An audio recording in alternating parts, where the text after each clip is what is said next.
Mangeons riche, savourien, qui est marqué par le destin. Ah, dans l'explication, qui chante ce chef-d'œuvre? Renaud. Non. Magnifique.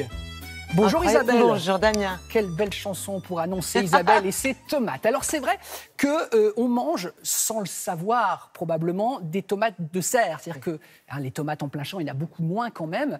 Beaucoup moins. La tomate de serre, c'est 85% de la 85%. production de tomates françaises. Et la tomate de serre a mauvaise réputation. Mais C'est-à-dire la qu'on pense que tomate c'est de bourré de serre, pesticides, que c'est ça ne voit ça. pas le soleil. Exactement, que c'est forcément sans saveur, sans odeur, sans goût, sans fermeté. Et en fait, eh bien, je crois que l'idée d'aujourd'hui, c'est de réviser un peu nos jugements. Pourquoi? Parce que de toute façon, on consomme beaucoup de tomates. On a quelques chiffres que nous avons récupérés là-dessus. La tomate, c'est quand même 18 achats par an pour un panier moyen de 850 grammes. Donc, vous voyez que vraiment, c'est un produit, un fruit que l'on aime beaucoup. Surtout en été en plus. Ah ben, en particulier en été, salade. évidemment. C'est quand même 15 kilos par an et par ménage. Il faut le savoir.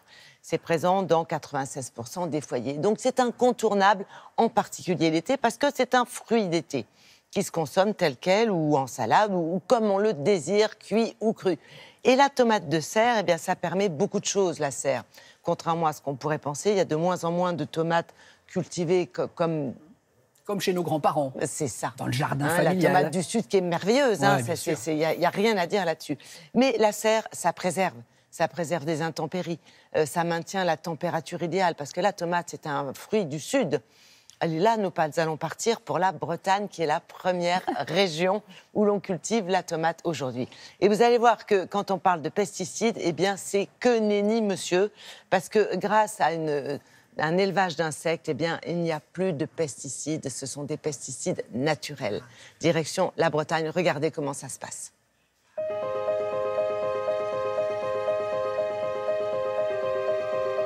Eh bien, ici, on est dans une serre qui fait pratiquement 4 hectares de superficie et dans laquelle on cultive 11 variétés différentes de tomates. En moyenne, tous les ans, ça fait une production de l'ordre de 1600-1700 tonnes environ.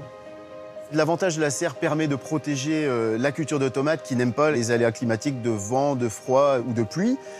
Et le climat breton est très propice à cette culture de tomates sous serre, parce qu'on a un climat tempéré, ce qui permet d'avoir une belle qualité constante dans les productions qui sont réalisées. Et de ce fait, la Bretagne est devenue en quelques années le premier bassin de production de tomates en France. Le fait de s'être spécialisé dans la culture de tomates sous serre, en pleine terre, il y avait des maladies qui se développaient autour de cette culture. Et l'utilisation du hors-sol avec de la fibre de coco, qui est un support naturel, ça permet de le changer chaque année et donc de ne pas avoir de maladies dans le système racinaire de la culture de tomates. On arrive à garantir du zéro pesticide d'abord parce qu'il y a un abri, c'est une serre en verre dans laquelle on maîtrise le climat, la température, l'hygrométrie dans la serre.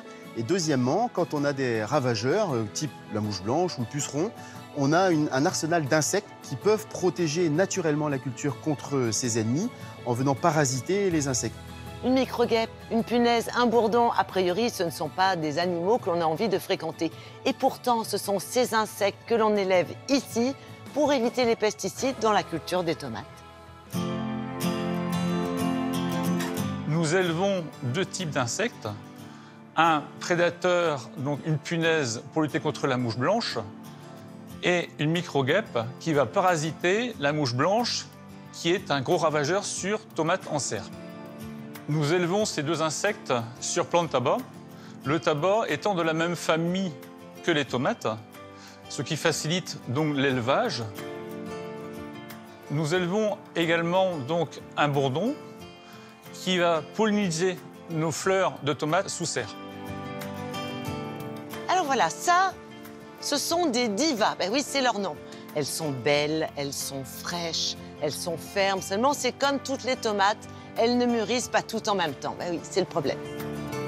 Les fruits sont récoltés à la main chaque jour parce qu'ils sont récoltés à leur juste maturité. Ce sont des tomates qui sont fragiles. Il faut y prêter un grand soin et également le conditionnement est réalisé à la main. Donc ça a lieu tous les jours.